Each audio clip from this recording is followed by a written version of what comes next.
जी, बात कर लेते हैं रिसर्च प्रपोज़ल की। क्या चीज़ है, कौन-सी बला है, इसी में बात कर लेते हैं। मैं आपको बता दूँ कि अगर आप मेरी वीडियो को एक बार देख लेंगे, तो उसके बाद आपको कोई और वीडियो देखने की ज़रूरत नहीं पड़ेगी, ठीक है जी। बात कर लेते हैं रिसर्च प्रपोज़ल क्या चीज़ है। A research proposal is a document proposing a research project is academia and consist of a request for sponsorship of that research है, ठीक है जी। देखें जी, इसको यहाँ तो यूनिवर्सिटी के बच्चे करते हैं, थीसिस वगैरह में रिसर्च प्रपोज़ल बनाते हैं ये अकेडमिया में, और या तो फिर इसको स्पॉन्सरशिप के लिए कि हम कोई रिसर्च करना चाहते हैं और हम गवर्नमेंट के किसी इदारे गवर्नमेंट के इदारे बने होते हैं जिनको हम अपना लिख के सेंड करते हैं कि हमें स्पॉन्सरशिप दें ताकि हम रिसर्च कर सकें, ठीक है जी। पीएचडी के लोग क्या करते हैं, वो रिसर्च प्रपोजल लिखते हैं ताकि उनको मिले ये स्पॉन्सरशिप और वो रिसर्च कर सकें, ठीक है जी। एक रिक्वेस्ट होती है रिसर्च करने के लिए, सही है जी। यही एक चीज़ है बस, और कुछ नहीं है इसके अंदर। बात का टाइटल की बात कर लेते हैं। टाइटल एक assessment of stress in male worker in private company. ये जनाब ये मेरा टाइटल है, मैं इस पर रिसर्च करने जा रहा हूँ। टाइटल ये होता है कि आपने किस पर रिसर्च करनी है, आप उसको आसान लफ्ज़ों में बता देते हैं, ठीक है जी। ये assessment of stress in male worker in private company, सही है। होंगी जो मैंने करनी है थ्रू आउट द स्टडी, ठीक है जी। जो कुछ मैंने बताना है इस पूरी स्टडी में, मैं तमाम बातें बैकग्राउंड में बताऊंगी। मैंने क्या क्या बताना है, आपने लिखना है। आपने लिखना है छोटा सा करके एम, जो गाढ़ा करके लिखेंगे, साथ लिखना है purpose of study is assess the job stress, ठीक है। साथ आपने थोड़ा लिखना है डिज़ाइन। डिज़ाइन को आपने मैंने लिखा है ऐसे ही लिखना, बस कलर वगैरह ना करना। डिज़ाइन में डिस्क्रिप्टिव क्वालिटेटिव स्टडी डिज़ाइन, मैंने बताया कि मेरा डिस्क्रिप्टिव क्वालिटेटिव स्टडी डिज़ाइन होगा। फिर मैंने मेथड बताया, मेथड कौन सा होगा। 110 रिस्पोंडेंट्स हैं, were ask they were the male worker of private companies हैं, ठीक है जी। सैम्पल 110 का है जिसमें के मेल कंपनी के वर्कर्स हैं, ठीक है जी। सैम्पल साइज़ बताया है जी। Determinate through a specific formula and analyse through SSPS variant, ये सॉफ्टवेयर होता है जिससे हम डाटा एनालाइज करते हैं। मैंने मेथड बताया। अब मैंने जैसे मैंने यहाँ मेथड बताया, ठीक है। मेथड के बाद अब मैं बात कर लेती हूँ रिजल्ट के बारे में। Result show that stress affect negatively on employ performance. मैंने सारा बैकग्राउंड बता दिया अपनी रिसर्च का, बैकग्राउंड के अंदर पता लग गया जी।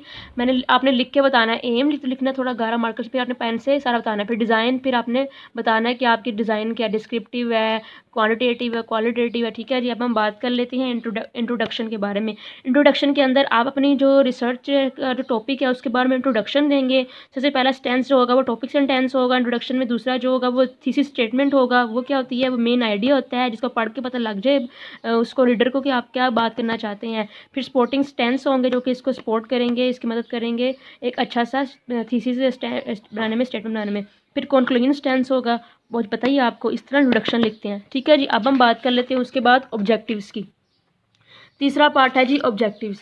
जो ऑब्जेक्टिव्स होते हैं उसमें टू लगाते हैं शुरू में, ठीक है। To find out relationship between stress and employ job satisfaction. ये मेरा ऑब्जेक्टिव है, जो मेरी रिसर्च थी, जो कि एम्प्लॉय को थी कि एम्प्लॉय को स्ट्रेस क्यों होती है, जो प्राइवेट एम्प्लॉय होते हैं उन पर स्ट्रेस होती है, उसके ऊपर थी। इसलिए मेरा जो ऑब्जेक्टिव है वो है to find out relationship between stress and employ job satisfaction.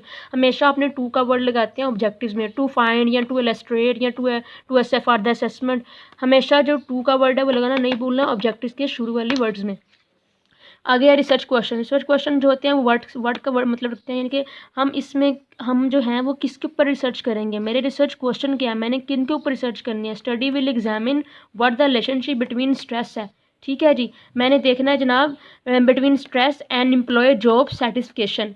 मेरे रिसर्च क्वेश्चन ये है जिसमें मैंने तहकीक करनी है, वो ये है कि जो स्ट्रेस होती है उसका रिलेशनशिप और जॉब की सेटिस्फिकेशन का रिलेशनशिप, वो दोनों एक दूसरे के साथ किस तरह से दूसरे के ऊपर इम्पैक्ट डालते हैं, ठीक है जी। अब हम बात कर लेते हैं प्रॉब्लम ऑफ स्टेटमेंट की।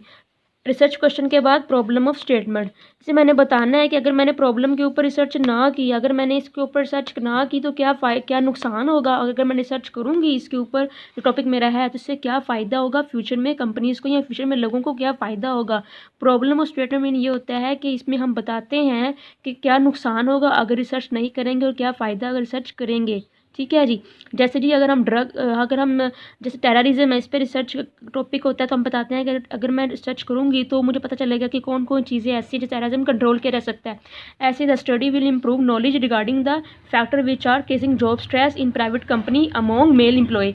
मैंने क्या लिखा है, मैंने अपना प्रॉब्लम स्टेटमेंट ये लिखा है कि जो मैं स्टडी करने लगी हूँ ना, जो मेरी स्ट्रेस के ऊपर है और प्राइवेट वर्कर्स के ऊपर है, वो ये है, ये स्टडी जो है हमें हेल्प करेगी। This study will improve knowledge regarding the factor which are causing job stress in private company among male employ.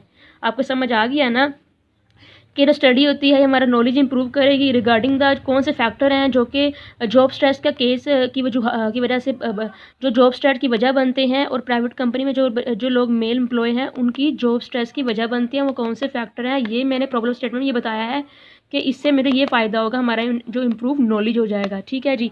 दूसरा मैं बताऊँगी, दूसरा फ़ायदा ये होगा कि this study will also tells us how job satisfaction will badly affect by job stress and what should a companies policy maker do to reduce such stress. ठीक है जी। दूसरा फ़ायदा ये होगा, ये स्टडी हमें अब ये भी बताएगी कि जो जॉब सर्टिफिकेशन होती है वो कैसे बहुत बुरी तरह अफेक्ट हो जाती है, किस चीज़ से, जॉब स्ट्रेस से। एक बंदे को जॉब स्ट्रेस होगी तो जॉब सर्टिफिकेशन क्या होगी, वो मुतासिर हो जाएगी, फिर बंदे को जॉब सर्टिफिकेशन नहीं होती। तो इसके अलावा ये हमें ये जो मैं सर्च करने लगी हूँ वो हमें हेल्प करेगी कि what should a company policy maker do, कि पॉलिसी मेकर ऐसा क्या करें जिससे कि स्ट्रेस जो हो वो रिड्यूस कम हो सके। ठीक है जी। मैंने प्रॉब्लम स्टेटमेंट ने बताया कि हम क्या क्या मैं इस रिसर्च करने लगी हूँ इससे मुझे क्या क्या फ़ायदा होगा, आप यानी कि यानी कंट्रीज़ को क्या फ़ायदा होगा, हमारे मुल्क को क्या फ़ायदा सर्च करने से, कंपनी को क्या फ़ायदा होगा। ठीक है जी। लिटरेचर व्यू, उसके बाद लिटरेचर व्यू या प्रॉब्लम स्टेटमेंट के बाद उसमें सेकेंडरी रिसर्च होती है, जितने भी लोगों ने पहले रिसर्च की हुई है ना इस टॉपिक के ऊपर, उन सबकी रिसर्च हम लिखते हैं लिटरेचर व्यू में, और साथ में बताते हैं डेट उन्होंने कब पब्लिश की, और साथ में उनका नाम बताते हैं। ठीक है जी। लिटरेचर व्यू में सेकेंडरी रिसर्च जो कि लोगों ने रिसर्च कर चुके हैं उनको हम पढ़ते हैं इंटरनेट से और उनको लिखते हैं, साथ में उस इंसान का नाम लिखते हैं और डेट लिखते हैं, और बहुत सारे लोगों की रिसर्च जो होती है उसके अंदर लिखते हैं, ये बहुत बड़ी होती है। आगे है मैथडोलॉजी, मैथडोलॉजी होती है तरीका, हम कैसे ये रिसर्च है ये कंडक्ट करने जा रहे हैं। ठीक है जी। सबसे पहले आपने इंट्रोडक्शन लिखना है छोटा सा करके, फिर आपने लिखना है study is conducted to assess the job stress. मैंने बताया, अब मैंने जो मैथडोलॉजी बस दोबारा बताया है कि इंट्रोडक्शन मतलब होता है कि ये स्टडी जो है ये बताएगी कि जॉब स्ट्रेस जो होती है वो क्या होती है। The study is conduct assess the job stress है, जॉब स्ट्रेस को के ऊपर ये रिसर्च करेगी ये वाली स्टडी मेरी। ठीक है जी। उसके बाद दूसरा काम ये क्या करेगी, मैथडोलॉजी क्या है, दूसरा काम ये है कि स्टडी डिज़ाइन आपने बताना है। मैथडोलॉजी दूसरा पॉइंट ये है स्टडी डिज़ाइन, मैथडोलॉजी का पॉइंट है दूसरा स्टडी डिज़ाइन।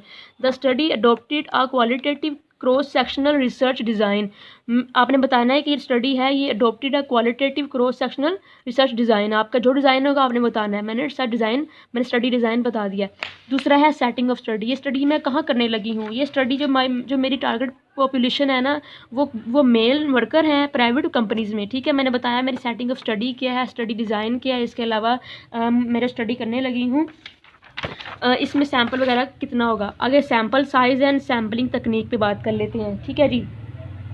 सैम्पल साइज़ जो है, data will be collected from the participant through adopted question, sample size 110 है। मैंने सैम्पल तकनीक बता दी है, मैं डाटा कैसे इकट्ठा करूँगी अडोप्टेड क्वेश्चन के साथ, उनको क्वेश्चन पेपर दूंगी जो फिल करना होगा, और दूसरा बात मैंने सैम्पल साइज जो 110 लोगों का। ठीक है जी।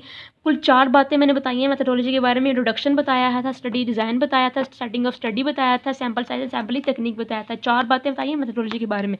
मेथडोलॉजी के बाद बात कर डाटा कलेक्शन प्लान की। ठीक है जी। ये हम कैसे करते हैं, सेल्फ एडमिनिस्ट्रेड क्वेश्चन होते हैं। ठीक है जी।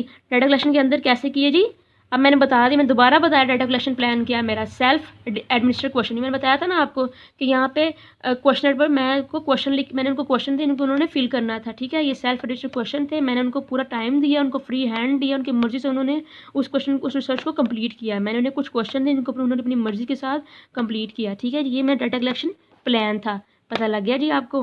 अब हम आखिर बात कर लेते हैं, इसके बाद जनाब बात आएगी डाटा एनालिसिस की। ठीक है जी। डाटा एनालिसिस क्या होता है, data analysis will be done by SPSS variant 20 statistical computer software for data analysis. हम डाटा एनालिसिस के लिए ये वाला सॉफ्टवेयर इस्तेमाल करते हैं, 20 स्टैटिकल कंप्यूटर ये वाला सॉफ्टवेयर करते हैं जिसमें डाटा पुट करते हैं, फिर हम डाटा को सही से जांच पड़ताल कर लेते हैं। ठीक है जी। आगे टाइम फ्रेमवर्क क्या है स्टडी का, time framework the study will be approximately taken 2 to 3 month. ठीक है जी। मैंने बताया टाइम फ्रेमवर्क क्या होगा, 2 से 3 मंथ। ठीक है जी। इसमें स्टडी जो है ये पूरी की पूरी कंडक्ट हो जाएगी। फिर हम बात कर लेते हैं एथिकल कंसिडरेशन की, enough information of research will provide participant.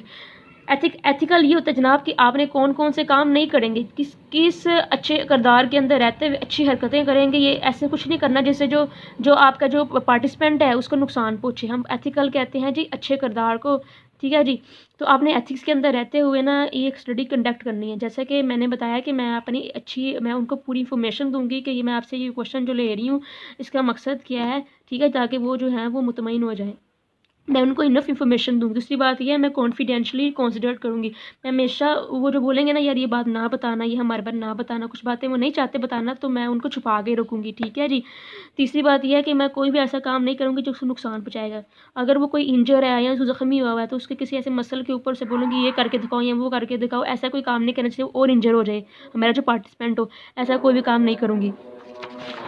Ethical के बाद हम बात कर लेते हैं रिज़ल्ट की। इसको मैं जब डाटा एनालाइज़ पे डाटा पुट किया तो उससे कुछ रिज़ल्ट निकलेंगे, मैंने लिखे नहीं है यहाँ पे, लेकिन आप जब ये डाटा एनालाइज़ करेंगे, डिस्कशन करेंगे और कंक्लूजन करेंगे। इस पर अपनी डिस्कशन आपने क्या है, इसमें जो जो कुछ आपको मिला है आप डिस्कस करना है, फिर आपने सजेशन देनी है अपनी कि किस तरह हम बेहतर कर सकते हैं। जो नेगेटिव फैक्ट निकलेंगे उसको अपनी सजेशन देनी है, बाद में आपने रेफरेंस देना है, आपने कहाँ से हेल्प हासिल की है। Thank you so much.